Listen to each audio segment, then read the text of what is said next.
बिस्मिल्लाहिर्रहमानिर्रहीम, अस्सलामु अलैकुम।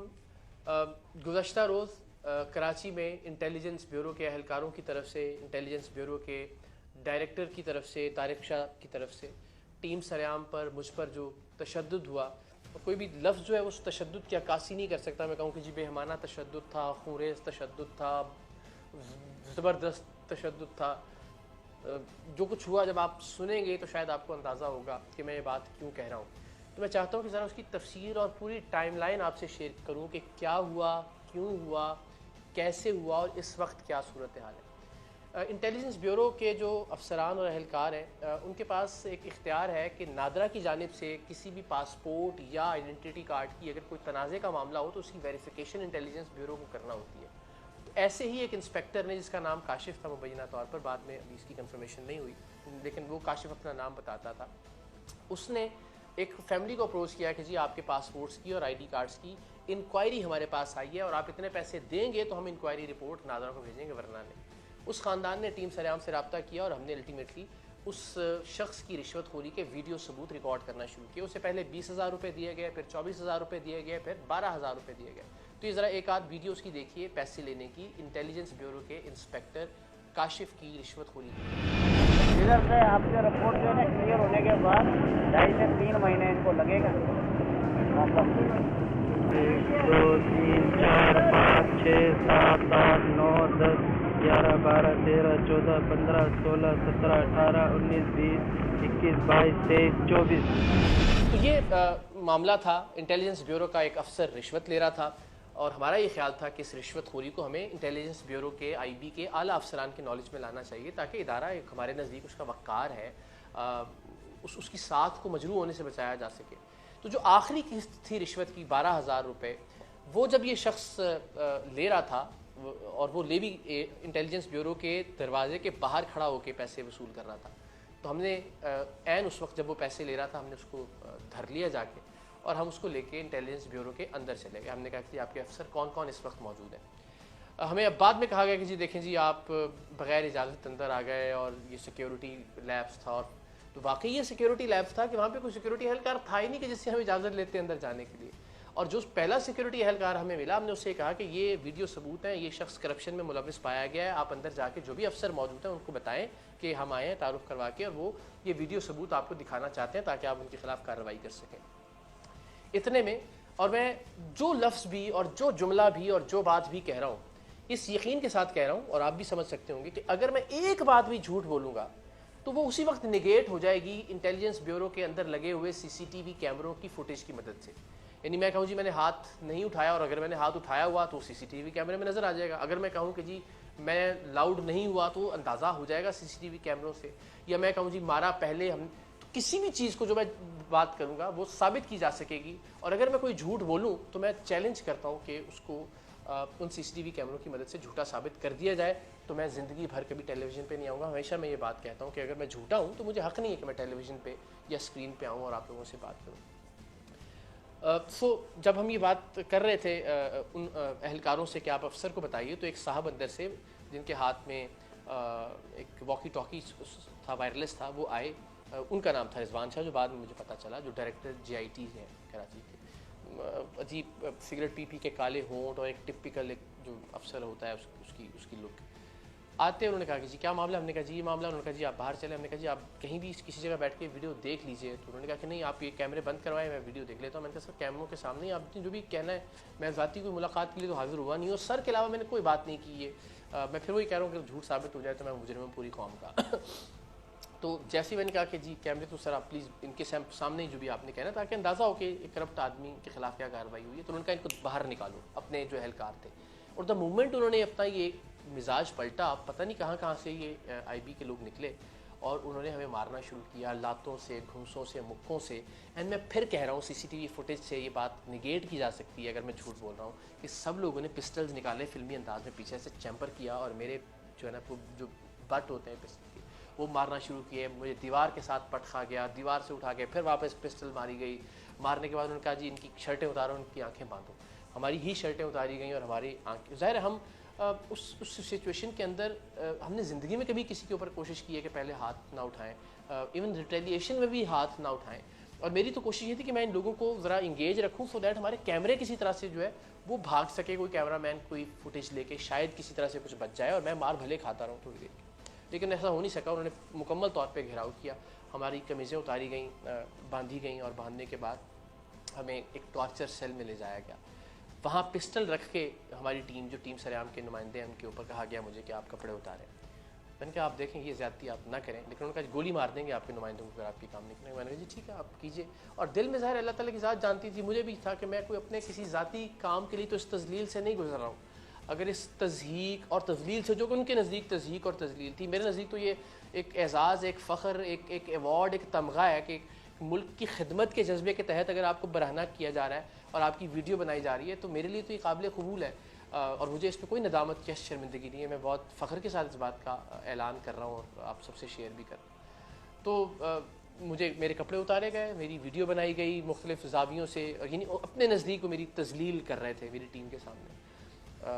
और उस सूरत में कि जब खून मुस्तकिल बह रहा था चेहरे से, और इतनी इंसानियत नहीं थी कि आपको जो फर्स्ट एड दे दी जाती, कोई मेडिकल एड दी जाती। हमारा एक मेंबर मेरे सामने मछली की तरह तड़पते तड़पते तकरीबन हमें लग रहा था कि मर जाएगा, और हम सब जानते थे कि उसको गुर्दे का मरज़ है, गुर्दे की पथरी का, और उसको वो सिर्फ एक दरख्वास्त कर रहा था कि मुझे पेन किलर लगवा दें, और वो कह रहे थे कि ड्रामा कर रहा है, उससे और मारा जा रहा था उस तकलीफ़ के ऊपर। फिर सबको करंट लगाए गए, सबको बरहना करके, और दो जो हमारे नुमाइंदे हैं उनके मखसूस आज़ा पे वो जो करंट वाली मशीन है वो लगाई गई, जो अभी तक ब्लीड कर रहे हैं, इस वक्त भी खून निकल रहा है उनके मखसूस आज़ा से, नाजुक आज़ा से। इतनी बर्बरियत, इतनी वहशत। अगर हमने कुछ गलत किया था, एक लम्हे के लिए फ़र्ज़ कर लिया जाए, तो हम पे मुकदमा दर्ज किया जा सकता था, हमें अरेस्ट किया जा सकता था, हमारे कैमरों को जो है वो कन्फिस्केट किया जा सकता था।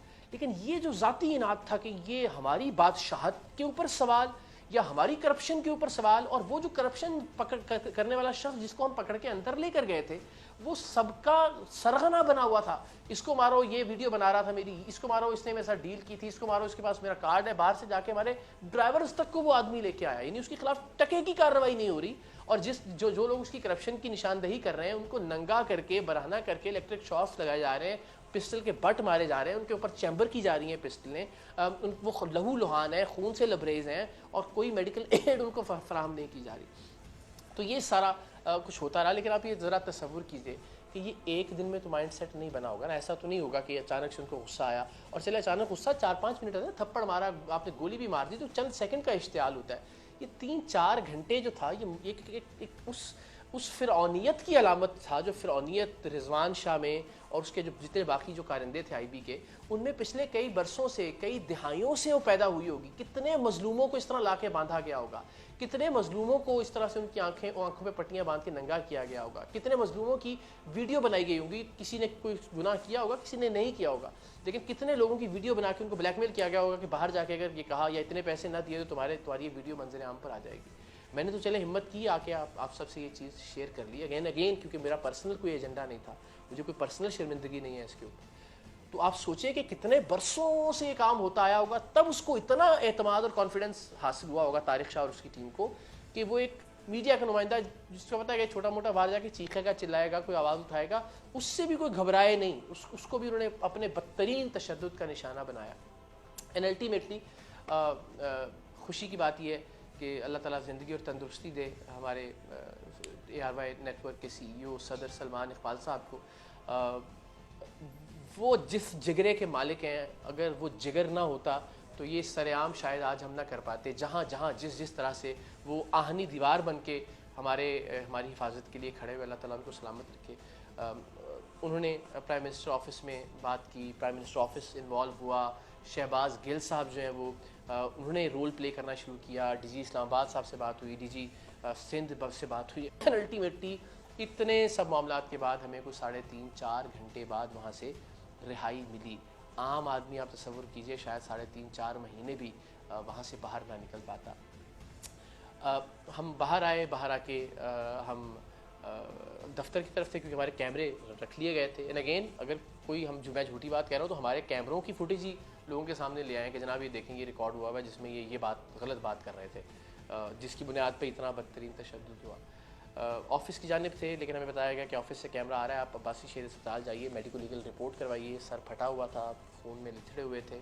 हम हॉस्पिटल पहुँचे, हॉस्पिटल गए, टाँके लगाए गए सर को करके, कुछ टाँके मैंने रिक्वेस्ट करके बचा लिए कि बाल नहीं काटें पीछे से, कि वो बाकायदा उसको रेज़र करना पड़ता है, फिर टाँके लगाए जाते हैं। फिर जो एक्सरे वहाँ बासी शहीद अस्पताल में हुआ, उसमें ये जो लेफ़्ट शोल्डर है ये डिसलोकेट, यानी ये टूटना कह के लीजिए, आई डोंट नो टेक्निकली क्या, ये डिसलोकेट हो गया, अपने मकान से हिल गया ये। मुझे कहा गया कि आप सीटी स्कैन करवा लें किसी दूसरे अस्पताल से, क्योंकि वहाँ वो फैसिलिटी नहीं थी, बिकॉज कहीं ब्लड क्लॉट ना बन गया हो, इतनी देर तक खून बहता रहा है और आप वहाँ मौजूद रहें, खून जम ना गया हो अंदर किसी वेन में, मौत का बायस बन सकता है।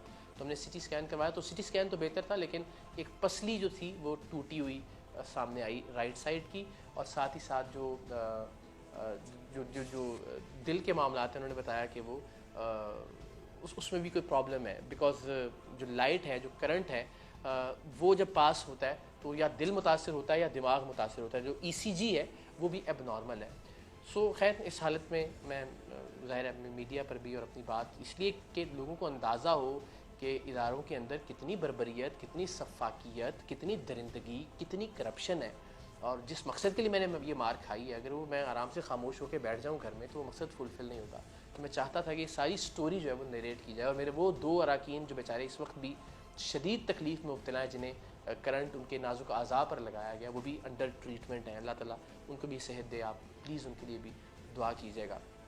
सो इस सारी कैफियत से गुज़र रहे हैं, मगर इत्मीनान ये है, सुकून ये है कि अल्हम्दुलिल्लाह एक नेक नियति के साथ, एक नेक मकसद के लिए ये सब कुछ बर्दाश्त किया है। मेरी टीम भी अल्हम्दुलिल्लाह फ़ख्र महसूस कर रही है, कहीं पे भी हमने मायूसी, शर्मिंदगी या नदामत नहीं देखी इस सारे प्रोसेस में, और हमने देखा कि एक प्राइड है जो हर एक की आंखों में नज़र आ रहा है। ज़ाहिर है तकलीफ़ है, दर्द है, दुख है, अपना इदारा है हमारा, मगर अनफॉर्चुनेटली असल चेहरा हमारे सामने आया, और हमारे तवस्सुत से पूरी कौम के सामने आया। वज़ीर-ए-आज़म पाकिस्तान, मैं बहुत नाक़िद हूँ मौजूदा हुकूमत का, आप सब जानते होंगे, आप ट्वीट्स भी देखते होंगे, लेकिन इस मामले में इससे पहले अगर हमने कुछ ऐसा किया तो हमेशा हम पे उल्टी FIR हो जाती थी।